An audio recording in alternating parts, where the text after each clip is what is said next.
Welcome back, ladies and gentlemen, to the breaking point. And I started it that way by saying ladies and gentlemen because obviously by the title you should have already figured out that the topic at hand for today's episode on this fine morning is the Beast Brock Lesnar. The reason I wanted to talk about Brock Lesnar is because the more I watch him, the more I feel that this guy is grossly underrated amongst most fans. Now, I'm a huge Brock Lesnar fan, not just for the fact that this guy is big, this guy is strong, and ridiculously athletic. I mean, you take a look at this guy, and he is so... You wouldn't assume, if you didn't know who he was, there was no way you could assume that this guy would be as athletic as he is. I mean, they say that Brock Lesnar can do whatever he wants to do. And, you know, there's two ways to take that. One, Brock Lesnar physically can do whatever he wants to do because he has the ability to do it. Or no one's going to tell Brock Lesnar that he can't do something, so he can do whatever he wants to do. See, Brock Lesnar to me is more than just this extremely strong, muscular guy who's powerful, who's booked as this beast of a character. You know, to me, he's a guy, and I feel like this gets really, nobody really notices this, but he truly understands the business. He understands how it works. He gets it. And if you don't believe me and you don't understand what I mean by that, go back and watch his backstage fight with The Undertaker. Go back and watch that entire, from start to finish, go watch that entire segment. Because it was, in my opinion, on both of their ends, but more specifically Brock Lesnar, it was perfect. This guy just gets the business. He understands how to work his character, to work the crowd. He just understands the little nuances that he does. Just the way that he handles himself is beyond incredible. He understands how this business works. Now, I could sit here and I can continue to talk about how great I think Brock Lesnar is, but that's not the point of this episode. The point of this episode is I personally feel that Brock Lesnar is grossly not just underrated, but I feel like he was completely wasted. At least up until this point. And maybe wasted is too strong of a word because he did, he's had a lot of great matches. He's done, in my opinion, I think he's done a phenomenal job since he's been back. And I guarantee you if Paul Heyman were here, he would absolutely say that, well, obviously, because Brock Lesnar always does an incredible job. But I just feel like this current run was one of his best runs in the WWE, and it just really showcases that how impactful of a presence he is. Because everybody was hating on him for the longest time of him being a part-timer. He doesn't belong here. He shouldn't be the WWE World Heavyweight Champion. And now all of a sudden, people are just lining up to get his autograph. Suplex City, bitch. People just love him now. It just shows how impactful of a force he is, and not just him, but how impactful of a presence Paul Heyman is, because Paul Heyman can sell a playboy to a nun, for lack of a better term. He really could. I mean, that man, for me, it wasn't the WWE that sold SummerSlam. For me, it was Paul Heyman. I was kind of annoyed by how hard they were pushing SummerSlam. Every week they started Raw. Triple H and Stephanie were out there. They're on the microphone, and they're constantly pushing SummerSlam. And I'm like, I get it. It's going to be great. It's going to be phenomenal. I'm excited, but stop constantly telling me about it. But then you give Paul Heyman the mic, and he does it in such a way where you can't help but be excited. I was more sold on this pay-per-view from Paul Heyman's 5-minute promo than I was in the months that they were pushing this product, or pushing this pay-per-view. But the point I want to make, and the reasoning I'm saying that I think Brock Lesnar has been somewhat wasted up until this point, is because you have a guy who is the blueprint for how superstars should be booked on your roster. In my opinion, he's been booked the best out of everybody on the roster. And it's funny that the guy that I feel is booked the absolute best is also the guy who probably doesn't take a lot of orders from people in the back. Probably a guy who does his own thing. Really, he doesn't follow the script to a T. He probably, goes out there and, he takes what they're telling him they want him to do, and him and Paul Heyman, they do their own thing.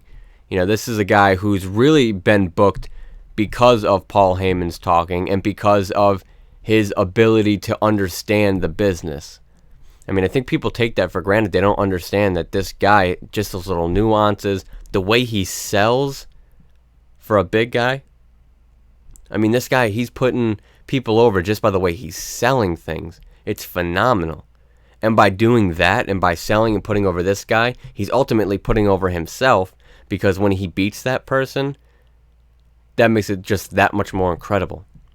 So this guy, to me, is the blueprint for how the WWE should be booking all of their talent, and the blueprint for how you establish this. I know there was a previous episode a couple days ago. I talked about establishment in the WWE and how they lack any real establishment on any superstars other than John Cena. If you haven't listened to that yet, I know this has been the basis of my last few episodes, but it's very, very pertinent to the business. It's so super important. And here you have a guy who I feel is the blueprint for establishment. This is how you get a guy over. You utilize guys like Brock Lesnar. You take a guy like this who's been built up as unstoppable. Nobody can beat him. The crowd hates him. They want this guy gone. He's destroying everybody in sight. He is very real. When he speaks and he says he's going to do something, he's going to do it. And you believe every word that he speaks. When he gets on that microphone, you know shit's about to go down. That's a guy that you need guys like that to put over your other talent. And when you have it so perfectly packaged like this, you have a guy who is probably your best option for putting over any of your baby faces on the roster. You have a guy who's a part-timer, so you're not going to damage him by having him take a loss. So why aren't you utilizing him? And the answer is very simple. It's because they're money hungry. They see him as a dollar sign instead of future possibilities. If they were to take this guy and they were to utilize him and have him put someone over like a Cesaro, like a Kevin Owens, that would be huge. They were to put over a Seth Rollins. You use this guy, you utilize guys like this as your establishment. The formula is very simple. You have a guy like a Brock Lesnar that you build up as unstoppable. Nobody could possibly beat him. He becomes very real to the crowd. The crowd doesn't like him. They want him to be beaten. Then you have this hero, ride in and beat him ultimately. Nobody's ever been able to beat him before. Then you have this new guy, this babyface, come in. He comes in, he confronts this big bad man that nobody could beat, that everybody was afraid of. People are already cheering for him because, oh my God, this guy's actually standing up. And it's something everybody can relate to. You know what I mean? It's something that formula stands the test of time because it's timeless. The big bully, picking on the smaller, weaker people. And then you have this guy standing up to him for the people he's been destroying. It stands the test of time because it's timeless. That scenario people can invest in because they've either been in a situation like that or they've definitely seen it. It's a very real situation that happens every day. And people want people to save them. So you have this guy come in. He beats Brock Lesnar. And now this guy is established because he beat a guy that was virtually unbeatable. And now in our minds as fans, we're like, wow, this guy's a beast. So why not utilize a guy like Cesaro, like Owens, like Rollins, and put him over? I would say Ambrose, but the way they've been building his character, this guy, they don't even need to do anything. I mean, you have a Dean Ambrose who's fantastic on the mic, and if you haven't witnessed any of Dean Ambrose's work outside of the WWE, go to YouTube after this video. You're already on YouTube. Look up Jon Moxley. and you can watch his promos on there, and they're absolutely fantastic. And, the stuff he does, you can't even compare it to the stuff he's doing now. It's just so much better than what he's doing in the WWE. And so, I would say an Ambrose, I would say a Roman Reigns, but I feel like they're being held back by the WWE. So, I would lean more towards a Seth Rollins, more towards a Kevin Owens, a Cesaro, King Barrett, if you wanted to go in that direction.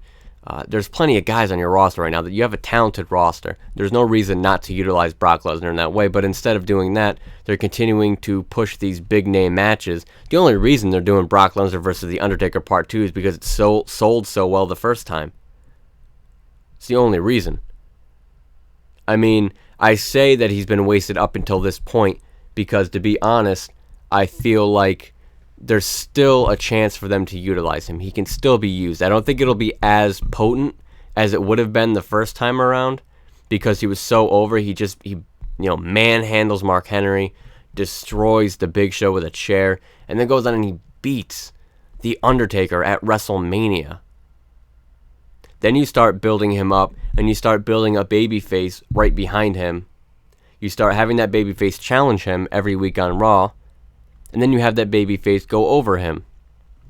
I think that would have been way more powerful, way more potent. It would have put over and established that babyface much better than they can now, but I still think it's possible. I still think, Brock Lesnar still has that air of indestructibility. He has that air of, just being this beast that can't be beaten, even though he has lost a couple times.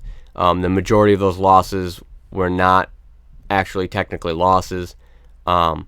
So, there's still that possibility, but I just don't think they're going to do that. I think they're going to run this feud with The Undertaker as far as it can go because they're looking at making money. The problem with this current product is they're not looking at long-term possibilities. They're not looking at how can we build this towards the future. They're looking at what can we do and how much money can we make right now.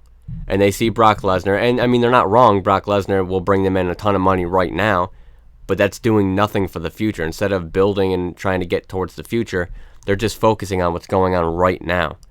And that's a problem, especially when you have a guy like Brock Lesnar on your roster. He's not going to be there forever. He's not going to be a guy you can rely on forever. There's going to come a time where he's just going to leave, and then you just wasted and squandered your opportunity because you were trying to make money. But what happens when he goes? You're not going to get any more money from him, and now you're left with a product that hasn't been built. How about you build your product now, and the money will come? I know I seem like a broken record because I say this in every episode, but it's the truth.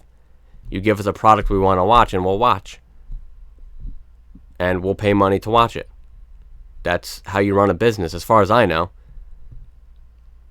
I don't know. I just feel like they can be doing a lot more in that aspect with Brock Lesnar. That's not to say I don't like what's going on. That's not to say I didn't enjoy Brock Lesnar versus The Undertaker. That's not to say, minus the ending. But that's not to say that I haven't enjoyed what he's been doing or what they've been doing with him. I just feel like it's a waste that, you have this guy who's, he's exactly what you want. This is the perfect opportunity for them to really start building for the future, and they're not taking it, and that's frustrating to me. I wish they would take the initiative and really start putting guys over by using Brock Lesnar, and then you can take those guys that were built by Brock Lesnar, and eventually down the line, you can build them up to put other people over, and then you won't need Brock Lesnar. Then you can use him as a cash cow. Then you can start cashing in on his sellability. But, I just see it as they need to start building the future, because right now, they really don't have much of a future as far as, they have the talent, but they don't really have much of a future because they're not doing anything with that talent. Brock Lesnar is their way into the future, in my opinion. He is the future of this company.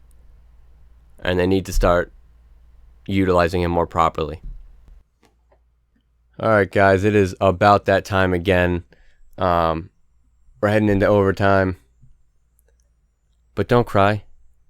I understand. I'll miss you too, but you can come right back here every single morning, Monday through Friday, around 8 a.m., and you can get these every morning. You can come, you can hang out with me, we can talk, you can eat breakfast, we can just relax. So do yourself a favor by doing me a favor. Like, share, subscribe, and as always, consider the point broken.